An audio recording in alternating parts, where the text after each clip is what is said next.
பெண்ணுக்கு போதையே ஆண்கள் தான். வாடிங்க. அடுப்புல தீ எரிய ஆரம்பிச்சிருச்சு. அது ரொம்ப முக்கியம். ஏதாவது துப்பு கிடைக்குதான்னு பாடுறா. விடியற வர வேணாலும் நிக்கலாம். கண்ணு அமைஞ்சிட போதுரா.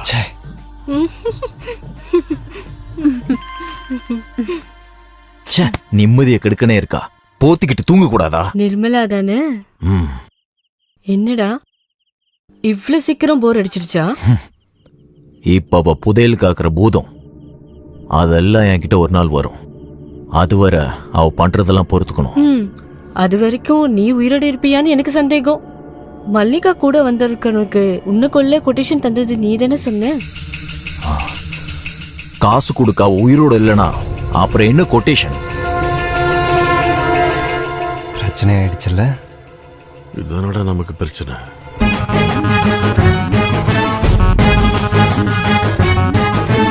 கோபால் வீடா?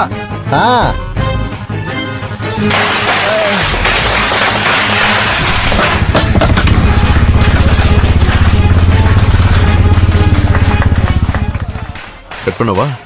கண்டிப்பா.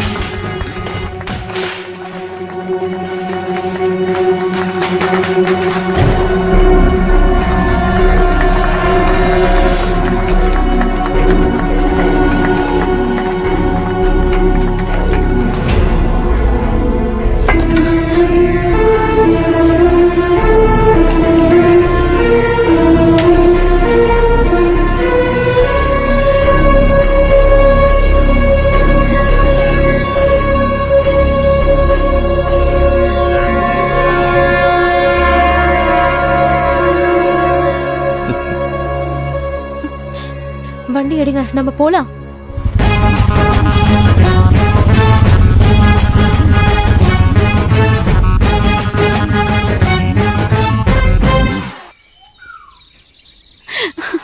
எனக்கு அது ரொம்ப பிடிச்சு போச்சு. இதோட அவளோட மன நிம்மதி அடியோட போயிடும்னு எனக்கு தெரியும்டி. நீ வேற ஏதாவது சொல்ல. எனக்கு இதெல்லாம் கேட்க பிடிக்கல. எனக்கு ரொம்ப பிடிச்சு போச்சு. அவங்க 2 பேரும் பிரியணும்னு நான் எவ்வளவு கடவுள் கிட்ட வேண்டியிருப்பேன்னு உனக்கு தெரியுமா?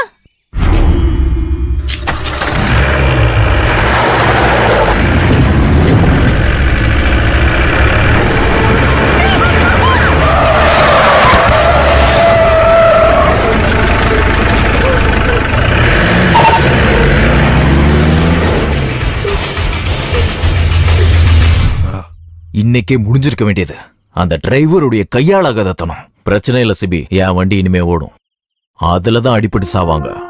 ஒன்னு அவன் இல்ல அவ.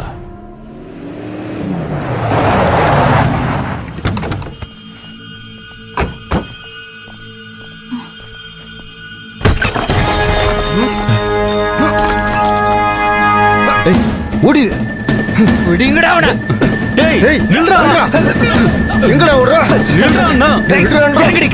இறங்கடி. உன்னை என்ன பண்றான் பாரு இன்னைக்கு. சொன்னா கேள்றா. நில்றா.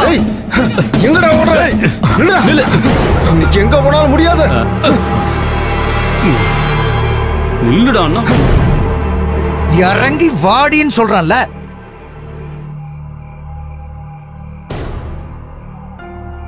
ஊர்ல விபச்சாரம் நடக்குதுன்னு கம்ப்ளைண்ட் வந்தா விசாரிக்காம இருக்க முடியாதுல்ல. அன்னைக்கு நீ சொன்ன மாதிரி என்கிட்ட பதவி இருக்கிற வரைக்கும். அதனால நீ வந்து வண்டியில ஏறு. முதல்ல மெடிக்கல் செக்அப், அதுக்கப்புறம் கோர்ட், அப்புறம் நாளைக்கு பொழுது வெடியும் போது பத்திரிக்கையில சின்ன ஹெட்லைன். வாடா.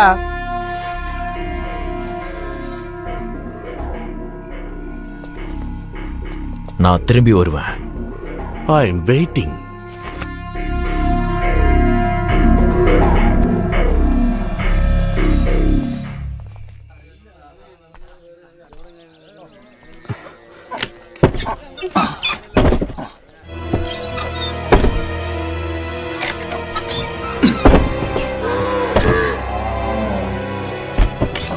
என்னம்மா இதெல்லாம்?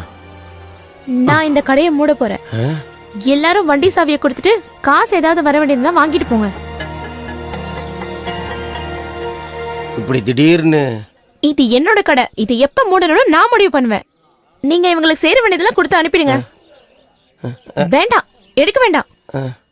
எல்லா தொழிலும் இன்னையோட நிப்பாட்டுறேன்.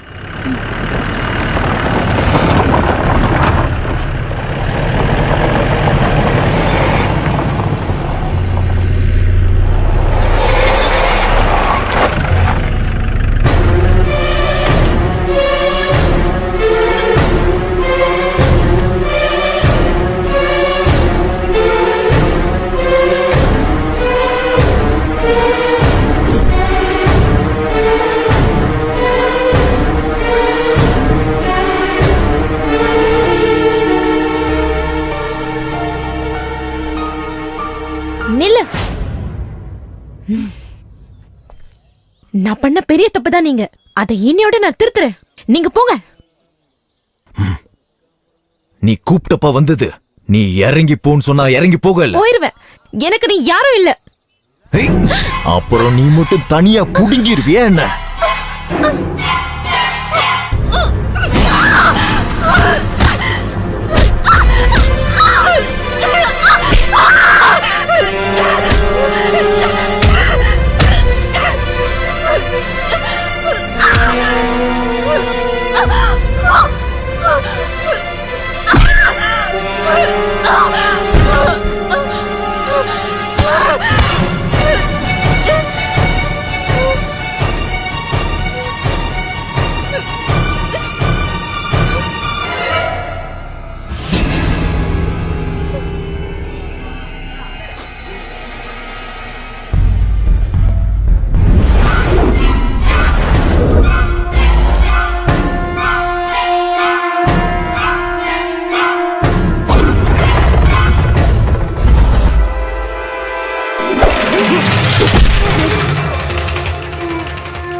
கொஞ்சம் நில்லுங்கண்ணே.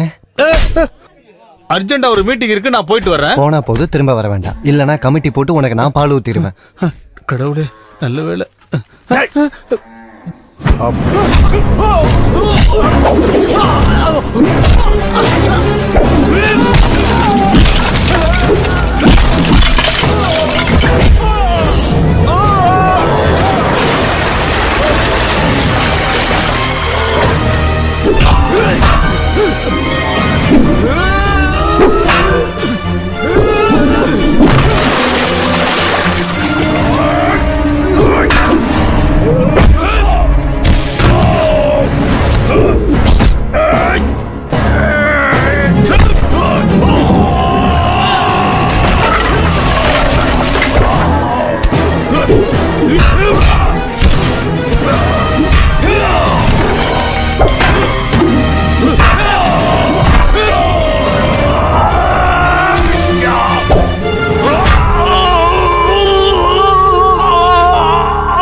யாரை நீ நம்பி போனாலும் அவனுக்கு ஒரு குடும்பம் இருக்கணும், அவனுக்கு ஒரு பொண்டாட்டி இருக்கணும், அவளுக்கும் மனசு இருக்குன்னு யோசிச்சிருக்கணும். சொந்த பொண்டாட்டியை ஏமாத்தினவன் உன்னை ஏமாத்த மாட்டான்னு நீ எப்படி நினைச்ச?